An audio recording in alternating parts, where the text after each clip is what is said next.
Au moment où l'enquête diligentée par les autorités congolaises suit son cours, Rudy Di Maio, le ministre italien des Affaires étrangères, a demandé à l'ONU d'ouvrir une enquête sur l'assassinat de son ambassadeur à Kinshasa, Luca Attanasio.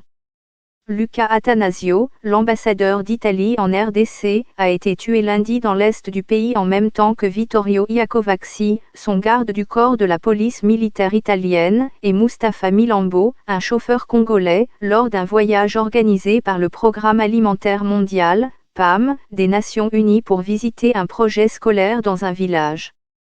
Pour le ministre italien des Affaires étrangères, si leur ambassadeur pouvait décider seul des modalités de ses déplacements dans le pays, l'organisation de ce voyage dans l'Est était de l'entière responsabilité du Programme alimentaire mondial, PAM.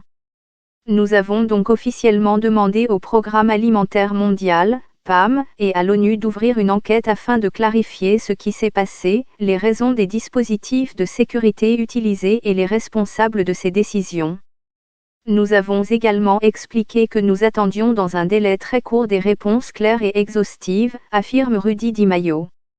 En réaction à ce qui est arrivé au diplomate italien, Maritumba Nzeza, la ministre congolaise des Affaires étrangères a rendu publique une décision du gouvernement congolais.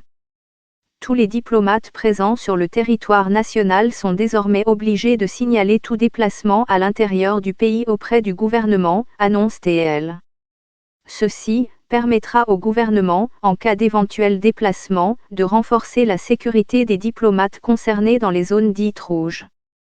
Pour sa part, le président de la République, Félix Tshisekedi, veut que la lumière soit faite au plus vite sur cette affaire. Le chef de l'État a dépêché son émissaire à Goma, au lac Kivu, où a eu lieu ce crime. C'est son conseiller principal en diplomatie qui va aller renforcer avec d'autres experts la cellule qui a été mise en place localement, révèle TL. Du côté de Rome, le parquet qui a ouvert une enquête parallèle, a dépêché une équipe d'enquêteurs à Kinshasa.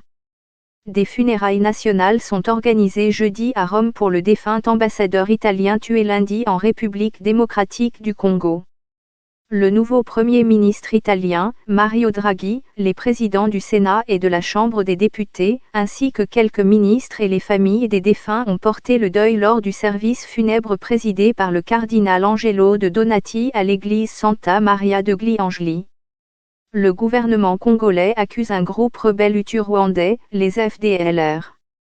Les rebelles de leur côté nient cette allégation.